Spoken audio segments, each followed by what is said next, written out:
इस वक्त की दोस्तों तमाम बेहद ही बड़ी खबरें, मुख्य समाचार सामने निकल के आ रही हैं, जहां पर एक एक करके दिन भर की सभी बड़ी खबरें आप तक आगे इसी वीडियो में पहुंचाएंगे।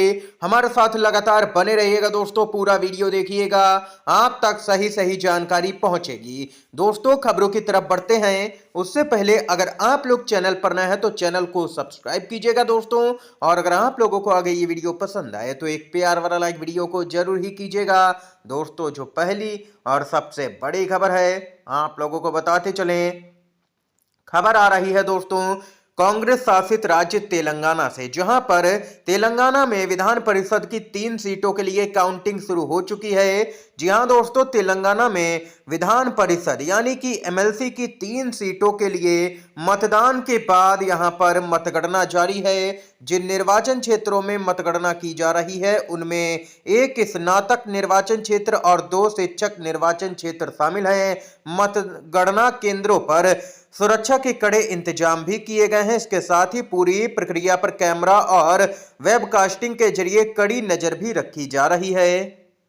दोस्तों यहां पर खास बात तो यह है कि इन तीनों ही सीटों पर कांग्रेस समर्थित जो प्रत्याशी हैं वे यहां पर आगे चल रहे हैं। कांग्रेस पार्टी का पलड़ा यहां पर इस चुनाव में भारी नजर आया है। इसके साथ ही बीआरएस और बीजेपी को झटका लगा है, जिनके खाते में 0 सीटें जाती हुई नजर आ रही हैं। इसके साथ ही दोस्तों एक और बड़ी खबर की तरफ बढ़ते हैं। खबर आ रही है दोस्तों बीजेपी को यहां पर जल्द ही मिलने जा रहा है नया राष्ट्रीय अध्यक्ष, और इस बीच यहां पर अपडेट आ रही है बीजेपी में जो अध्यक्ष का चुनाव होता है उसको लेकर के बड़ा खुलासा हुआ है। बीजेपी में लोकतंत्र का हाल देखिए, जो बीजेपी में हो रहा है वही यहां पर पीएम मोदी और अमित शाह चाहते हैं कि देश में भी हो। बीजेपी अध्यक्ष के लिए कभी वोटिंग ही नहीं हुई। बीजेपी में सभी राष्ट्रीय अध्यक्ष निर्विरोध चुने गए हैं, यानी सिर्फ एक ही व्यक्ति नॉमिनेशन करता है और बिना वोटिंग के अध्यक्ष चुन लिया जाता है। आप लोग इससे अंदाजा लगा सकते हैं कि भाजपा में कितना यहां पर लोकतंत्र बचा हुआ है, जहां पर मात्र एक ही उम्मीदवार होता है, उसके खिलाफ किसी में हिम्मत तक नहीं होती है कि वह अध्यक्ष का चुनाव लड़ ले, या ये कह लीजिए चुनाव भी नाम मात्र का ही होता है। पहले से ही तय होता है कि अध्यक्ष किसको बनना है।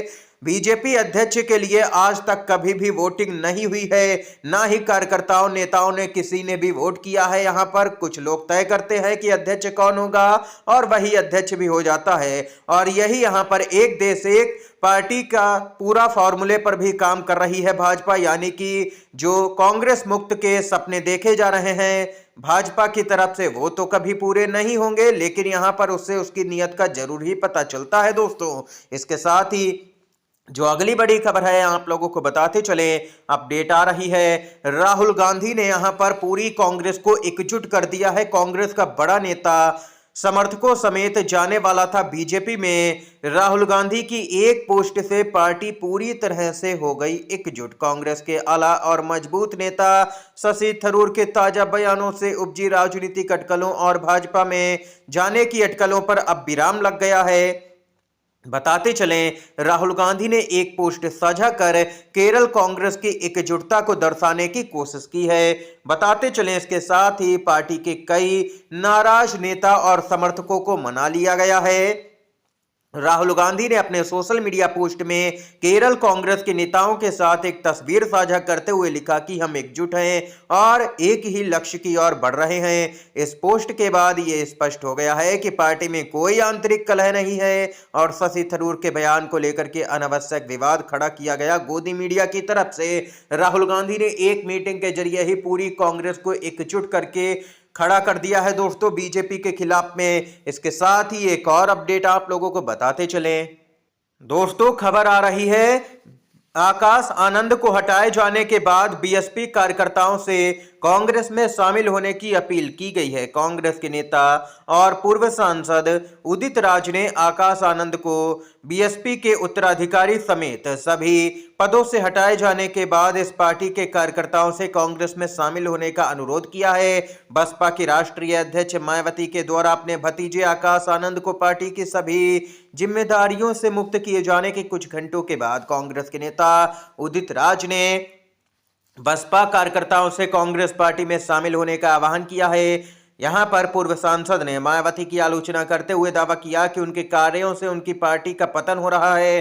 उन्होंने कहा कि मायावती अपनी पार्टी को खत्म कर रही हैं और बसपा में दलितों या अन्य पिछड़ा वर्ग के लिए कोई मिशन नहीं बचा है। उदित राज ने साफ तौर पर कहा है कि आकाश आनंद को अपने कार्यकर्ताओं नेताओं के साथ में एक बार में ही कांग्रेस पार्टी में आ जाना चाहिए, उनको उचित सम्मान मिलेगा, ये यहाँ पर कहना है उदित राज का। दोस्तों, इसके साथ ही एक और बड़ी खबर आप लोगों को बताते चले। नीतीश कुमार ने अचानक से एक बार फिर से हलचल बढ़ा दी है बिहार के अंदर। बजट से ठीक पहले अचानक सीएम नीतीश कुमार से मिलने पहुंचे राज्यपाल। सियासी हलचल अचानक से हो गई तेज।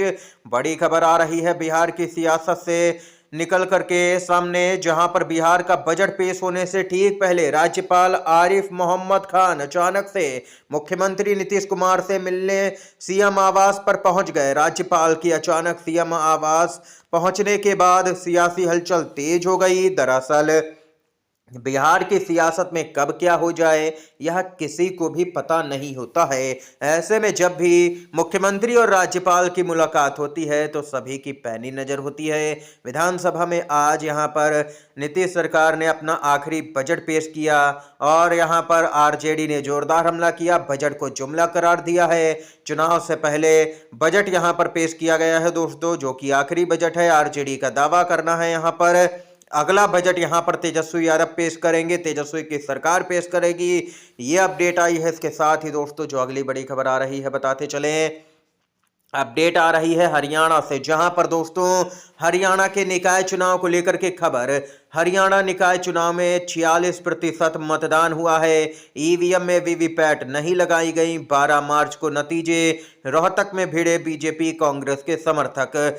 2 मार्च को वोटिंग हुई और 10 दिनों तक ईवीएम रखी जाएंगी दोस्तों स्ट्रांग रूम में। अब आप लोग समझ ही सकते हैं कि 10 दिनों तक ईवीएम का स्ट्रांग रूम में रखने का आखिर क्या मतलब है। अगले ही दिन वोटिंग जो हुई थी उसकी काउंटिंग क्यों नहीं की गई। हरियाणा में 2 मार्च को 9 नगर निगम समेत 40 निकायों के लिए मतदान संपन्न हुआ। चुनाव आयोग के मुताबिक शाम 6 बजे तक कुल 46% वोटिंग दर्ज की गई। हालांकि इसमें कुछ बदलाव भी संभव है। बताते चलें, मतदान के दौरान कई जिलों में ईवीएम खराबी, फर्जी वोटिंग और चुनावी झड़पों की घटनाएं सामने आती रहीं।